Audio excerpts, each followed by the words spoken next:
This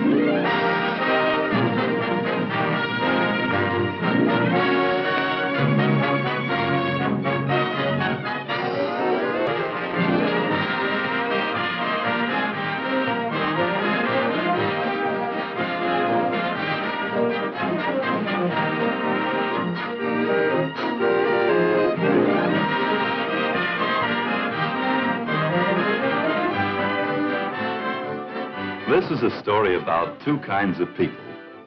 The people who buy, the customers in a competitive market, and the people who help them get what they want, the salesmen.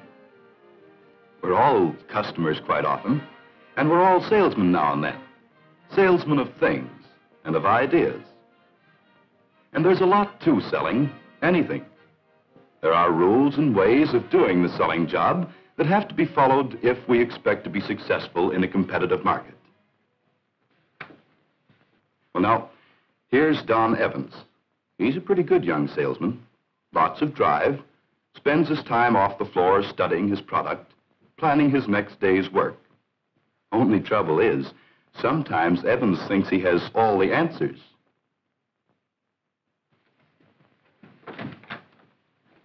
Say, Don. Oh, yes, Mr. Carter. Can you come into my office for a few minutes? And here's Jim Carter, Evans' boss. He doesn't always agree with Evans. Don, my calendar says that you've been with us just 3 months to the day. That's right. Still like it? Oh, yes, sir. I like selling. I like it here. I like the job, too. I just hope the job likes me. Sit down. Well, Don, for a man who's only been with us 3 months, I'd say you were doing all right. But you know, Don, successful selling in this business or any other isn't all just a matter of natural ability or the will to win. It takes a lot of hard work, study, practice, and above all, a thorough understanding of what selling is really all about. You remember, Don, when you first came here, we had several sessions on what selling really is and how to go about it? Uh-huh. I think you caught on fast, too, for a start. But before we go any further, it might be a good idea to see where we're at so far. You know, Don, right now you're forming sales habits that are going to stay with you. It's easy to form the wrong habits that are hard to get rid of. On the other hand, it's just as easy now to form the right habits. So let's analyze this selling job of yours once more just to see how we stand. Well, I guess the first thing in selling is to know your product. You sure can't do much selling unless you know what you're talking about. You know, I've been noticing lately how many salesmen really don't know their products. Why, only yesterday, I saw an electric shaver in Johnson's window down the street. And I'd been needing a new one, so I thought I'd go in and find out how this one worked. Well, I don't know just what kind of motor it's got in it, but we sell lots of them. Lots of them. No complaints either. Yeah, sure, I know, but I've had a couple of these things. One of them was okay, but I lost it. The other only ran half the time. So I'd like to know what's what before I buy.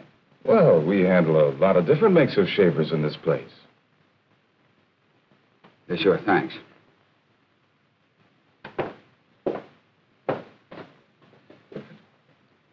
All that guy needed to make a sale was just a little information about his product. I was all ready to part with $20, but not without knowing what I was buying. And he didn't know his product, so he lost the sale. That's right, Don. Product knowledge is essential. But important as that is, what more do you need? Well, I remember we talked about a plan for selling. That's right, the 4-step sale. Of course, there are lots of ways of breaking down the steps in a sale. But for my dough, this 4-step plan of ours covers the ground. And, Don, right out there on that business street, you can see those 4 steps at work all day long. Take, for example, the first step, finding prospects. All those people out there, they're prospects for all sorts of products. That's why those stores out there are located where the greatest number of people pass by. In other kinds of selling, of course, like ours, you have to go find the prospects yourself, most of them. You have to use every device under the sun to find people who can qualify as prospects for our product. Those other steps of the sale are being worked out there, too. Take the second step, creating the desire to own. That flapjack operation over there, creating the desire to eat in this case. The idea is to present your product to the prospects in whatever way appeals to them most, to make them want it. That flapjack boy has it, and it's the same idea no matter what the product. And take that kid over there. He has a prospect. He has created the desire to own. But unless he can get the man to part with a nickel, he's just been wasting his time. That's sometimes the toughest part of the job. But it's the payoff That's right, kid. Make the old tightwad come across. There, that was a perfect example of the third step of a sale, getting the decision to buy. And there's an example of the final step, delivering the product right. By delivering the packages right to her car, the clerk has followed up his sale with a goodwill gesture that should bring the customer back again and may help get her to send in her friends. Well, I think I've got those 4 steps pretty well in mind, Mr. Carter. In fact, I've got them all down right here. And in addition, I've tacked on some reminders of some of those other things we talked about. You know, the rules for handling people. Good, let's hear them. Ask questions. That's point number 1. Seems like the only way you can find out how to handle a prospect is to ask questions that'll get him to give you the information you need. Let the prospect talk. That's the only way you can discover what he really wants, what he's interested in, whether you're on the way to selling. That's right, Don. If you do all the talking, you get darn little help from the prospect. So you let him talk. What's your next point? Don't argue. Arguments just make people mad. You don't get people to buy things by making them mad at you. You try to set them straight, but not by arguing. In fact, you can win an argument and lose the sale. Yes, but, the old 1-2. You tell the prospect, well, yes, that would seem to be the case, but there's another angle. You know, Don, using the yes, but is one way to avoid an argument and get the prospect thinking along your lines. Agree that what he says may be partly true or used to be true, and then get in your licks. Repeat the objection. Then the prospect knows you've got it straight. Or maybe he'll back down a little, or even admit that this isn't his real objection at all. And finally, concentrate on the main objection. Answer it to the prospect's complete satisfaction. You can usually get him so he has to say yes when you ask for that order. Of course, there's probably a lot more to this business of handling people. Well, Don, that's all good stuff. You seem to have the right slant on a lot of things. But someplace along the line, you seem to have missed one of the most important points of all. Why, I thought I covered most everything here. Look, Don, you talk about rules for handling people. But just what are you trying to accomplish with these people, these prospects? What are you driving at? Well, I guess I'm trying to get them to buy the product. Sure. But why should they buy it? Why do they buy it? Well, because it's tops. Because it's got what they want. Got what they want. All right, now you're getting someplace. Well, what is it that they want? What do people want from any product? What are the buyer's interests? Why do people buy one product instead of another? What are you trying to prove to people with all your product knowledge and so on? I'm trying to get them to buy. Buy what? Well, the product, of course.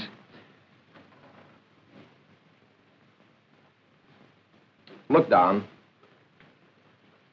You've got a whole mass of sales information stored up there inside your head, but you've forgotten what you're trying to accomplish with it. Think it over. What do people want from any product? What do they want out of life? What are the buyer's interests?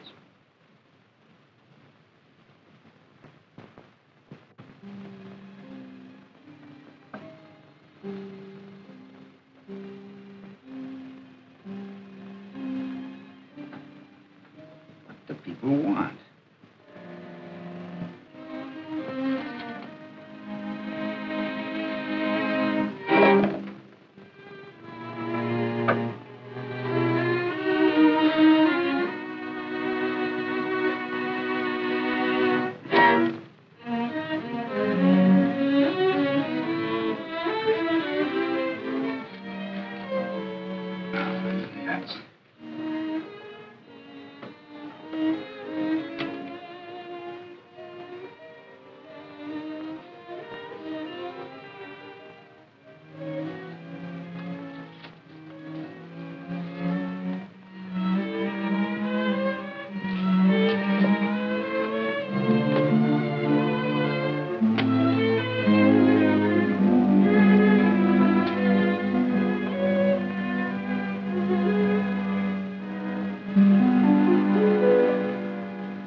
What do people want? What's the matter, Don?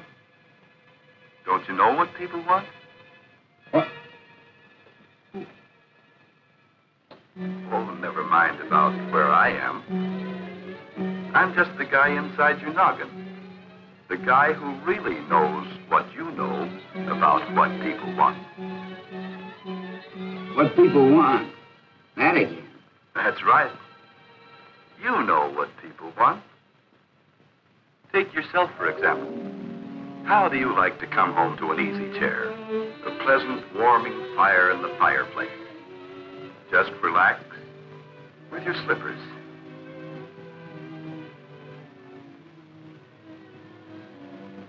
Your pipe. Your newspaper. Solid comfort. Yes, comfort is mighty important to you and to a lot of other people. That's one of the things you and lots of other people want. Then, take a mother with her child, her most priceless possession, her baby. What's the angle there? Why, the safety of that baby. Mother's only thought as she tucks her precious baby in. Safety from all harm. Safety through the night. Yes, safety is one of the most important things in the world to people. Sometimes safety is the only thing that really matters. On the other hand, why does a farmer use a windmill instead of a power pump? Economy. Fuel to run a windmill is free. Economy. The farmer's first consideration in using a windmill. A thing of first importance to many people. And why do we have jet planes? Why? Just one reason. Performance. Performance. Do a better job than anything else. Performance from a jet plane. Performance from a lawnmower. To some people, performance is the only thing that counts. Durability. Bridges. Man-made structures which must last for generations, which tell us just how important durability can be to people. Durability. How long will it last? And here's a picture to delight the eye and quicken the pulse of every beholder. To many people, like the artist, appearance is all important. Beauty in women, beauty in many other things. Well, that's it. Those are the 6 things that people want. The 6 buyer's interests. Of course, sometimes we call them by other names, but it's the same thing. For example, take that cigarette.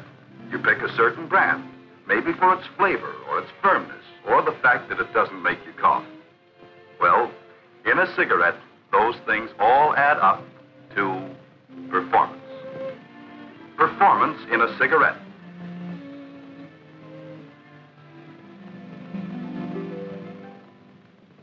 Yeah, that's right.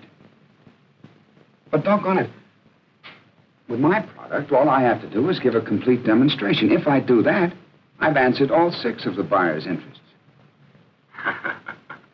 Partly answered, Don. Sure, you should always give a complete demonstration.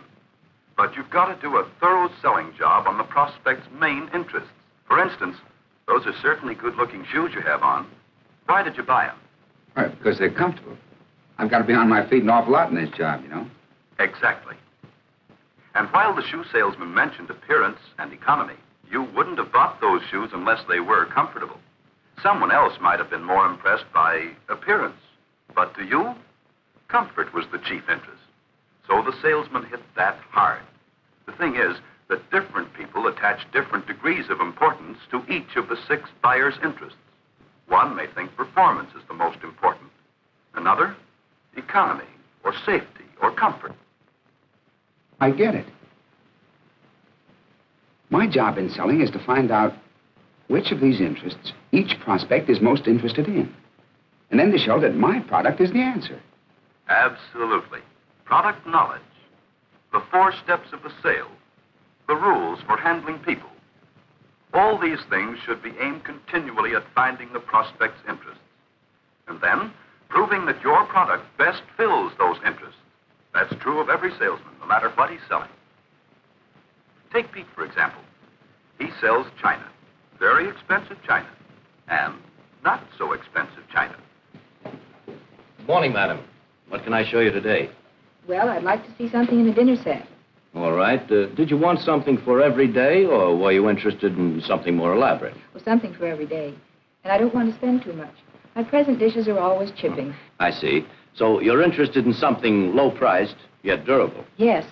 I think we've got just about what you have in mind. Some new low-price patterns just came in.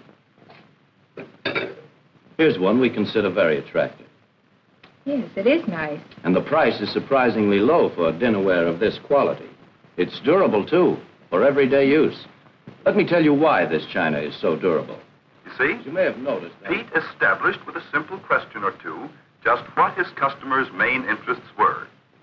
Then he showed merchandise that satisfied those interests. And he stressed the things that applied to the interests. You have to do that in selling china. And you have to do it in selling men's suits. Yes, sir, Mr. Williams. At the price, this suit is really a steal. And it'll wear like a carpet. Sure. And the price is okay. I tell you, it doesn't feel right. It's too heavy. Oh, but Mr. Williams, to see how beautifully it fits you and the color made for you. And at that price. Listen, I wouldn't take this dog bed for a gift. Wait a minute. Hold everything. Let's back up a little and do it right. Seems a little heavy. You'd be more comfortable with a lighter weight material? Right. Let's just try on this lightweight pinstripe. See if it doesn't give you the comfort you want. And it'll hold the press about as well as any material you can find.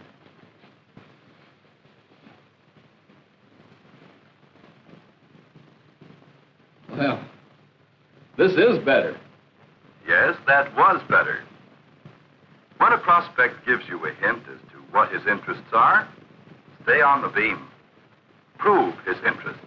If he wants comfort, sell him comfort, not price or appearance. A good salesman keeps that constantly in mind in selling clothing, and it's the same thing with radio. Real furniture construction, as you can see. The wood is about the finest we've seen in any radio cabinet. Genuine hardwoods and hardwood veneers, not synthetic. No, it certainly is good looking. Yeah. And for loading and unloading the phonograph, it's really convenient. You just pull the door open and the record player slides out where you can reach it easily. It is convenient. Yeah. Of course, the most important thing about any radio set is, how does it perform? Yeah, performance. How about that? That's what I want to see. Yes, how does this one perform on this new FM everyone is talking about? Well, just wait till you hear it. But first, I'd like to tell you some of the reasons why the performance of this set is so much superior. Now, performance begins right here. Well, there are lots of ways of doing it, but you have to find out which of the 6 interests your prospects are most interested in. Then, you have to demonstrate your product in terms of that interest. Well, Don, that's the story. Actually, you really knew those things all along. You just have to remember them all the time, at every step of the sale. Remember what people want. That's what Carter was talking about. The things people want. 6 buyers' interests. Comfort, safety, economy, durability, performance, and appearance. Yes, sir, that's it. That's the answer to what people want. All the product knowledge, the 4-step sale, the rules for handling people, they're all aimed at just one thing: finding out exactly what a prospect wants, and then proving that has it.